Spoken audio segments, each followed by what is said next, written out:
In today's constantly changing economy, what's the best way to prepare young people for the modern workforce?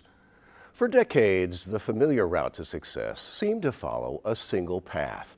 Graduate high school, head to a four-year college, and earn a degree that promised opportunity. But across the country today, that narrative is changing. From advanced manufacturing to AI, healthcare, information technology, and skilled trades, employers say they're struggling to find workers with the hard, hands-on training these jobs demand. And as the price of a traditional college education continues to climb, along with student debt, students, parents, and educators are reevaluating what it really means to build a stable, fulfilling career. Vocational and career technical education programs, once seen as a fallback option, are gaining renewed respect. Many high schools are expanding their offerings with state-of-the-art labs, real-world apprenticeships, and partnerships with local industries. At the same time, community colleges are developing fast-track certifications that lead directly to in-demand jobs. And for many students, the results are transformative. Higher wages, clearer career paths, and a chance to learn by doing. But challenges remain, from funding gaps to lingering stigma and uneven access across school districts.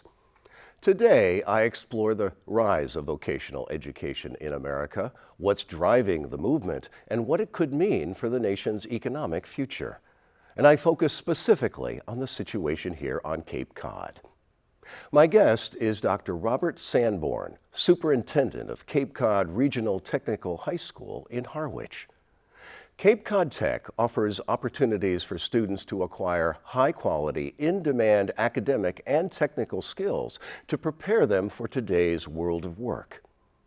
With a student body of over 600, the school offers both a full academic curriculum as well as more than 15 technical programs in in-demand trades and fields such as engineering, information technology, health technology, marine engineering, HVAC, and other areas.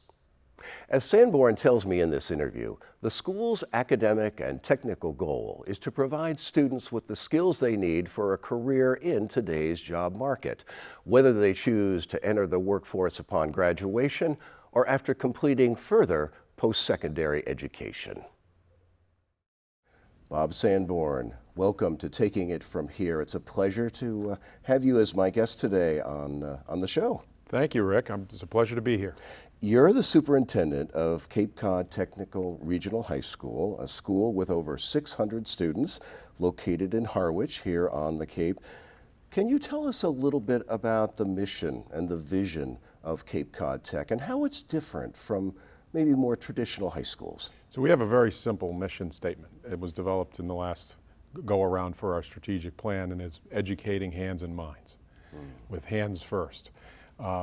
It's a different type of education at Cape Cod Regional Technical High School. So half of their time, half a student's time, grades 9 through 12, is usually up and moving and doing things, whether it be in our construction cluster, our transportation academy, our STEAM academy, or our hospitality, health and human services academy. So yeah, our mission statement is educating hands and minds simply. I love that. And those are the 5 pathways, are they not? The 4 academies. The academies, actually. 5 pillars really of your curriculum. Yeah. So what we designed the new school, which we could get into that later, but around academies, where we saw a divide in our faculty from academic to technical teachers. We have 15 programs right now, and we wanted to build the school where technical and academic teachers were first in close proximity. So the academic classrooms are right across from the technical areas. For example, in construction, math, science, social studies, and English language arts are right across from HVAC, plumbing, electrical, carpentry, and horticulture. And those teachers, every other Wednesday, there's an early release, and those teachers work in teams. And we like to think that's cross-pollination, that the technical teachers have a way with hands-on project-based learning, whereas the academic teachers have formal academic pedagogy training. And those things are a give and take in those academies. And that goes the 4 different areas: construction, transportation, STEAM, which is science, technology, engineering, art, and mathematics, and then hospitality, health, and human services as our 4 academies. And they meet, as I said, every other Wednesday. And who's the ideal student for Cape Cod Tech?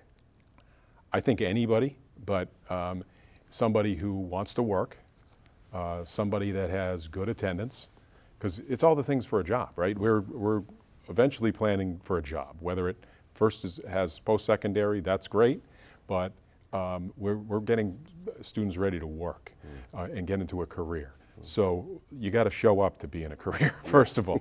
You have to be well behaved, and you need to have decent grades, but able to work and improve, a willingness to improve.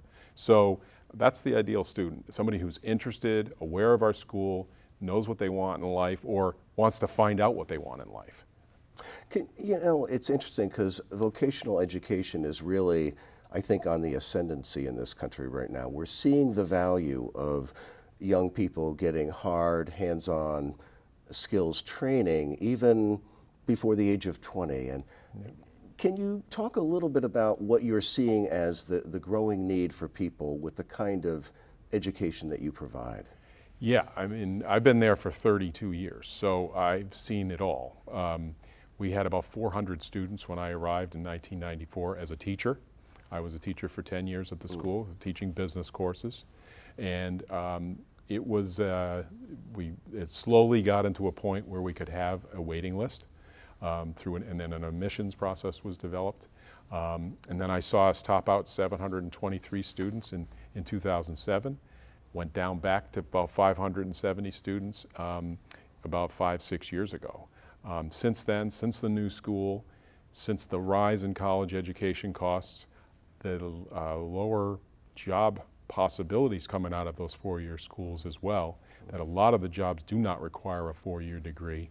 Those are the things, that the confluence of events that I think have put a renaissance as a part for vocational technical education.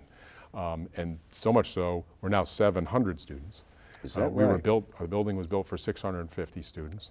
Our most recent application, we're currently at 400 applications for next year's freshman class for 190 spots. So it's very competitive. Yes, and we've always had an admissions process. That has changed through a state mandated lottery. That is something we could get into too, but a little controversial. Yeah, I was going to ask you, because as I mentioned, our granddaughter attends Cape Cod Tech, and she told us a little bit about the application process. Can you share with us what kids go through to apply? So the new process is brand new this year, so your granddaughter would not have gone through this process. But you just apply, you get an interview, and then you can get weights for applying for that interview, and then you can get weights for your attendance if it's mildly good. It doesn't have to be exceptional. Once again, this is state mandated. Previously, it was a merit-based system where high attendance, great attendance, and good discipline, and then also discipline. And that goes into a lottery, and you can get up to 4 weights. Those are the 4 weights, and you go into that lottery, which we're doing for the first time, coming up in late February, and it's going to be as it says, a lottery with a weighted chance if you have all 4 weights. So it's all new ground for us, going from merit-based to chance. So our granddaughter is in 9th grade currently. So can you explain the pathway once a student comes to school? How do they move through the system and choose an area of focus? That's a great question. We have an exploratory process. So 9th graders come in, they may think they know what they want, but as you said, your granddaughter is getting excited about HVAC. She may not have even known what HVAC was when she first came to the school. We have 15 programs. The freshmen go through all 15 programs for, I think it's a half a day now during the first part of school. Then they choose about 6 to 8 programs that they want to investigate further. So that takes 6 to 8 weeks. And that's dependent on the school calendar and school schedule of any particular year. But that process is graded. all the way throughout, meaning your attendance, your attention to detail, your discipline in that particular area. All those scores matter during that those half days in all 15 programs, and then the weeks you spend in the 6 or 8 that you chose to investigate further. And then the people who have the highest scores get their first choice. They all make choices. This is my first choice, second, third, fourth, ranked for all 15 programs, or in this case, 6 to 8 programs. And then they are placed by those scores. So it's still a merit-based system once you're into our school now to get the program you want. So, and those students, their ideas change drastically from those half days to the full week, where they came in with one idea and they come out with a much bigger, a different idea. Remember, we're dealing with 13 to 14-year-old students making decisions potentially about the career that they want to go into. So the exploratory process is vital to that decision making.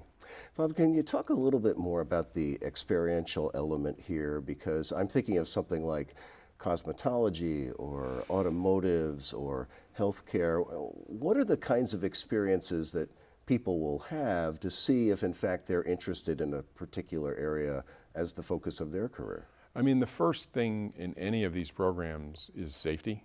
The very first thing, because in all of these programs, in one way or another, you could hurt yourself. So safety is the first experience that they'll have. In exploratory, they're going to be very superficial, entry-level type activities that expose them to what the industry is going to be like. There's also other built-in programs to inform them about their choices as they're going through exploratory. But with it being such a short time period, you're not getting into high-level type activities as a ninth grader. You're really getting into safety and the fundamental skills of that program. I'm curious too, with this kind of curriculum, how do you go about updating it, keeping it current, and how are factors, dynamics like AI impacting that? The second part, hold on. I'll get back to that one. But how do we keep it current? The state keeps us current through consistent updating of what we call the frameworks for all of our programs. But then we also have, every one of our programs has an advisory committee of people from post-secondary, people from industry, parents, students. I said post-secondary, but the employers and industry partners that are a part of that process really help to keep the programs current on what the curriculum should be, because sometimes the frameworks and what the curriculum should be for the industry as it stands differ a bit, and you can tailor the curriculum to the industry you're training for, especially on Cape Cod. So that the advisory committees play a vital role in keeping our programs current. They often donate equipment or make the suggestions for the equipment the program needs to the administration to make sure those things are in place to to train the students for the industry they're going to enter. They give the infusion that's necessary, the real-world infusion to keep the curriculum fresh. Correct. Yeah. So the lead teachers in each of those programs will be in contact with them on a regular basis. But every year, there's 2 meetings every year with the advisory committee. We have a dinner in the fall, and then in the spring, it's kind of a grab-and-go lunch for them, and where they meet with all their programs. I know in visiting your website, and it's a great website, I saw that there's a focus on 3 things: academic education, skills training, and community. And so why those 3 components, and what do you see as the interconnections among them? Well, the community, I was going to start with community because, first of all, thank you to all the voters that supported the new school. But that school is a community resource, and whether it's people from the community going into cosmetology to get their hair cut, getting their car worked on in auto collision or auto tech, coming to our restaurant, the community is in and out of our building all the time, and that is and we're also going out into the community. For example, our IT program has gone to several, Nauset area community centers, elder service centers to help them with technology. Kind of a drop-in, bring your device to the location, and our kids were helping. It's intergenerational. So, and then love that. Yeah, Yeah. then the health tech is out doing Meals on Wheels, going to many of our nursing homes and rehabilitation centers. You know, our construction programs are out in the community as well, doing small-scale construction projects for nonprofits or community-based organizations. So community is central to what we do, not to mention our co-op education program in 11th and 12th grade, where the 11th and 12th graders, when they're in their technical area, they can be working at the second half of their 11th grade and all of their 12th grade, earning money while in high school and getting credit for their technical programming. That's the community tie-in. Yeah. Academics, I'm proud to say in the last 3 years we've really ratcheted up our academic performance to a level that I've never seen, where we are now we know MCAS was kind of downplayed, but our kids have still performed quite well, and we're now on par with all of the sending districts, from Nauset down to Mashpee, which I can tell you we have never been that on par with those districts until over the last 3 years. Really, and that's a testimony to our academic teachers, but also our technical teachers who are working hand in hand with those academic teachers, and in our curriculum and special education teachers to make them all get across the board. So that's and then technical. That's why we exist. Yeah. What's the draw? The draw is I need to see something different. My K through 8 experience as a student just didn't speak to me. I'm going to go there, go see what's going on over there. I'm going to go to the tech night in the fall with my parents or my guardians and see what that's all about. And I think they find it's a much different place. Quite often, I have students, or parents I should say, that either come to my principal or come to myself and say, my kid finally wants to go to school. And it's because K through 8, that speaks to a lot of kids.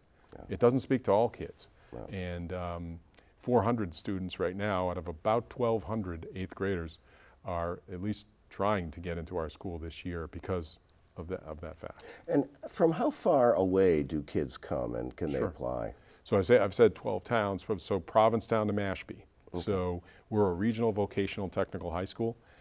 Some people think the school by the bridge, Upper Cape, they serve Falmouth, they serve Sandwich, they serve Wareham and Bourne. Those are their schools. We don't compete. We're actually sister schools.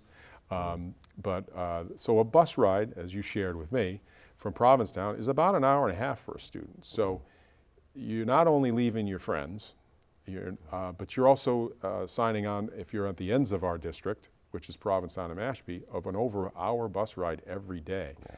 And students, to their credit, because they want something different and they want a path for their life that we can help get them through, they enjoy doing it. Let's talk. Quite a sacrifice. Yeah. You know. Let's talk, if we can, about the nature of the job market here Sure. on the Cape. What are you seeing as the most in-demand skills, and how is Cape Tech addressing these workforce needs? Yeah. So those advisory committees I mentioned before are one. But when we went to build the school, when we were in the old school, we did an analysis of all the programming in our looking at local, state, and national job opportunity, looking at the Occupational Outlook Handbook through the Department of Labor. We looked at co-op, we looked at outcomes, where did their students from our programs, we had 17 programs at the time. So we did I think it was about 6 different factors we looked at, including enrollment, do kids want to go into this program, to say what programs are going to go into the new school. So the ones that went in have those components of opportunity and high demand pretty much across the board of the 15 programs we have now. What's the most popular, what's most in demand? I don't think it would be shock that well, really both floors. I think of the bottom floor and the top floor, but the construction cluster, I mean, who's not looking for an HVAC technician, right. A plumber, an electrician? Yes. We've all heard about this skills get carpenter. The skills gap, that you might heard the guy from Dirty Jobs talking about it, Mike Rowe. It's a real thing. The average age of those practitioners right now is like 59 years old. There needs to be a bullpen. Is that right? Yeah. Okay. So we need to be growing a younger generation. And it's same with auto technicians. And then if you go upstairs of our school, the health professions, you just can't have enough of them. Whether it's we're training CNAs and home health aides, but many of those go on to become nurses. Those students go on to become nurses, and then we're also training dental assistants who either will go right into the field in those introductory those professions, and then maybe afterwards go to post-secondary to go up the career ladder. But in dental assisting, that can also mean you go on to become a dental hygienist, which just climbs you up the ladder. So the demand, and then you go to the other part of our school, you've got IT, information technology, obviously high demand, affected by AI. You referenced AI in your question, but our kids are concentrating on computer user specialists and networking. They also get they can get a cybersecurity certificate. That's a hot button issue, obviously. Then we have engineering technology, which that was a program that we started that was really to incentivize students going into engineering, because we were not generating enough students with an interest in engineering nationwide. So that's not so much of a, although there are technology or technician type offshoots where you can go right into the job market, say as a computer aided designer, for example, or our kids are now learning to become drone pilots. Wow. And also, drone pilots, and there was one other I forgot. But so there are some technicians, but a lot of it is to promote them going on to further to go to engineering school as well. So upon graduation, I'd be curious to know what percentage of students go on to college, maybe a technical school, liberal arts school, or go right into an apprenticeship or a job here on Cape?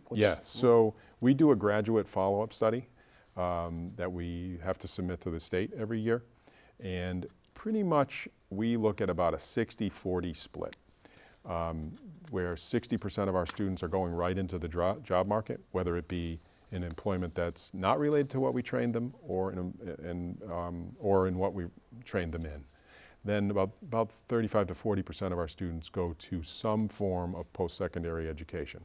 Many of those students go to Cape Cod Community College. That's increasing ever more because it's free. So, but that can be, you also are working, but you're going to Cape Cod Community College. Let's say you're in plumbing, you're also going to Cape Cod Community College to get some business background, right? So they can also be going to a technical school like a Johnson & Wales for a culinary arts student. They could be going to a diesel mechanics school in Wyoming.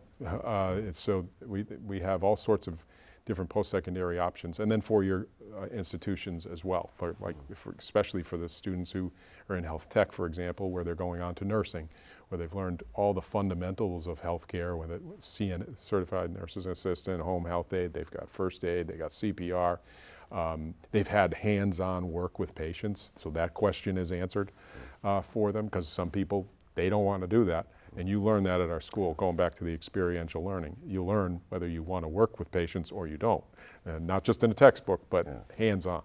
So, that's... It's interesting as we talk here, I think I shared with you that in an earlier life, I was a career coach. Yep. And I would work with people in job and career transition. And it strikes me that a vocational educational curriculum has embedded in it the traits, the characteristics to help people exit the school, graduate, and go on and have a kind of career resilience and an ability to navigate our changing economy in some unique ways. The old stereotype of a vocational technical high school is that you're going to go there, you're going to learn a trade, academics don't matter. Obviously we don't look at it that way.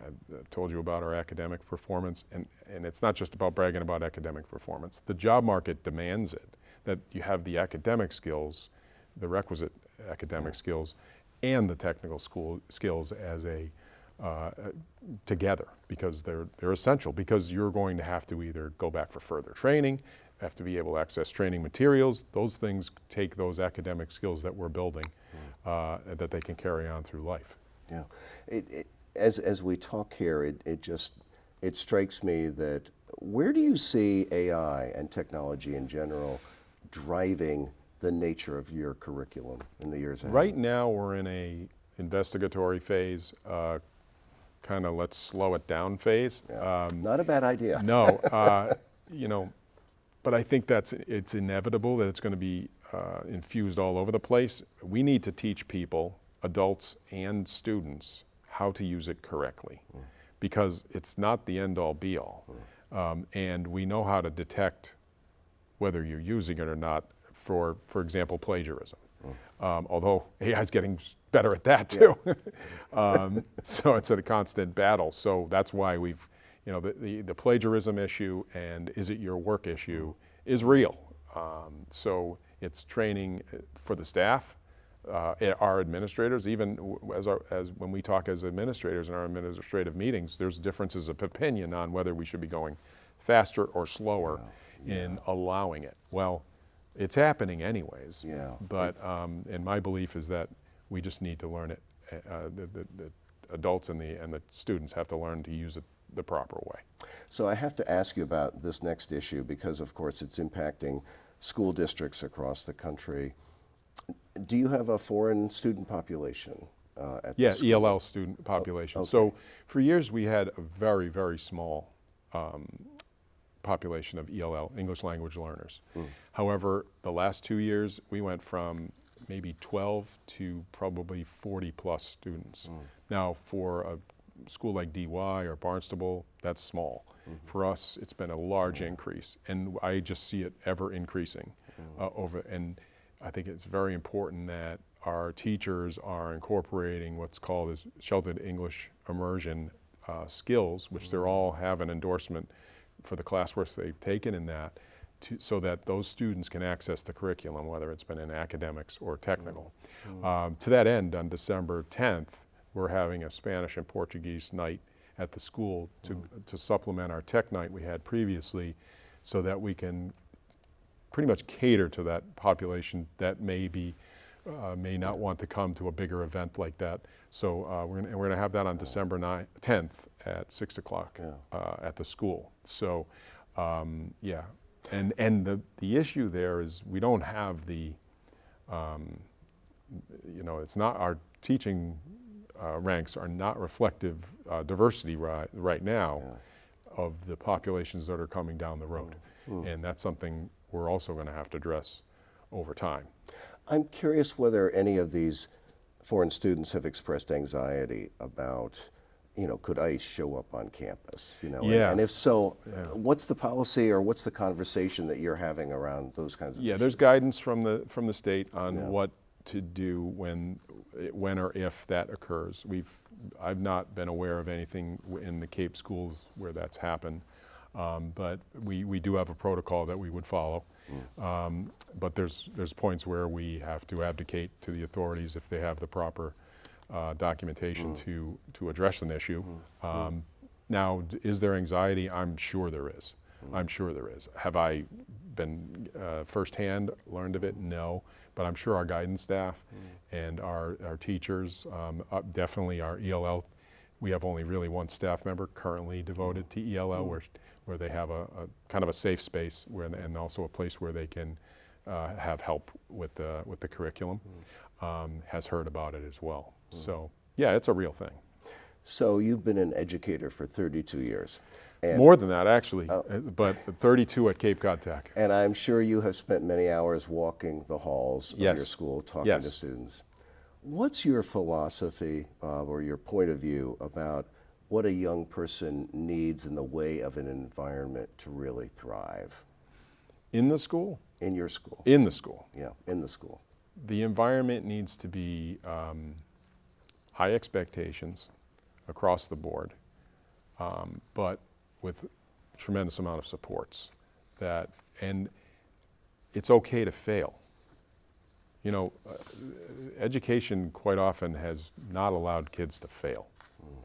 And they get a lot of opportunities to fail in technical programming.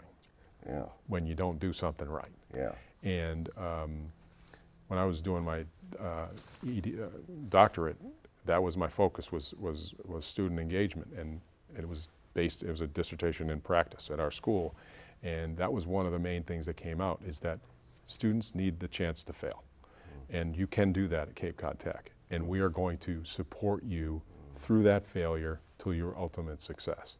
But some take a failure as it's an end. Yeah. It's the beginning. It's just it's a pathway along success and growth. Yeah. So I think that's vitally important. Just a couple more questions. Just if I could, Yeah. Cape Cod Tech, people tell me this because I've only been there basically, right? But that it is a different feeling when you walk in the building, is the supports that are in place, and the staff that I'm lucky to lead are very, very caring people. We're not that big of a school that we can still be very responsive to the individual student. And I think we do that. High touch. Yeah, I think that we do that very, very well. Yeah. And because families are built in those technical areas over 4 years. They have 2 or 3 teachers that they have 50% of every month is spent with those teachers. So they get to know those students very, very well. And the academic teachers are right across the hall. And I'm assuming that the teachers you have tend to stay for a long time. Now, I would say yes, but I don't think people stay for 32 years anymore. I'm definitely seeing a change. Yeah. And because when I was there, there was many, many people walking out the door at 30 plus years. You're not seeing that to the degree that the new worker is the new worker, and there's a different mindset. And if they don't like it, or if they want to do something else, they're going to go do that. Yeah. And if it's something we're not giving them, or something from the professions that's not making them feel fulfilled, they don't, soldier through. Yeah. They go on. Yeah. And I definitely see the workforce changing, and we have to change. We have to be flexible with students and supportive with students. We have to be flexible and supportive with staff too. Much more. There's no autocratic, my way or the highway leadership style that's going to work. I don't think it ever worked, but certainly not going to work in this environment. We've talked about a lot of things today. Is there anything that has kind of percolated up for you as we've been talking that I haven't asked you about specifically, but which is a message you'd like to get out there to folks? I think just for a message for the sending districts and the parents that have students in our sending districts is that access all information for the opportunities for your child and demand it. Like in the middle school, that you get to learn about not only the academic pursuits, but where is this all going? Because the more informed a student is in the 6th, 7th, and leading up to 8th grade, where they're making decisions to maybe come to us, just as much as we love for them to come to us, we don't want them to come to us for the wrong reason. Yeah. We want them to be fully informed during that process. One thing this imposed state lottery made also, the other mandate that was part of it was just that sending districts have to apprise their students of all options. Because the education environment on Cape Cod is very, very competitive. Yeah. We have a lot of schools in a short distance. Minivans are going all over the place with school choice, and parents, I can speak from personal experience with 3 children, you have a lot of options. Yeah. And being informed when you're making those options, because we don't want a student coming to us because they don't want to be in another school. We want them coming because of what we offer and the outcomes that we provide. So if a student and their family are interested in learning more about Cape Cod Tech, what's the best way for them to go about that? There's tours. We're right in tour season right now up until the lottery. So we just had Cape Cod Lighthouse Charter School through, Provincetown, it's just 20 students, but they're going to be coming through soon, and then the bigger schools will be coming after that. So look for that, but really every student. It used to be interested students would tour. Now with this new lottery mandate, that we have a lottery, but the they have to send everyone to us so they're fully informed. So that season is happening right now. So, and that's posted on our website, www.capetech.us. And so it's tour season now. Tech Night, which unfortunately that's gone for this year, but also you could set up a time to come on over through our guidance department as well. So, and then our website too. It's a lot of information on our website about the opportunities at Cape Cod Tech. Well, Bob Sanborn, Superintendent of Cape Cod Technical Regional High School, thank you for coming in today and sharing your insights and knowledge about vocational education with us. I think this is a really, really important topic for everyone to become more acquainted with in today's economy. So thank you very much. Thank you, Rick.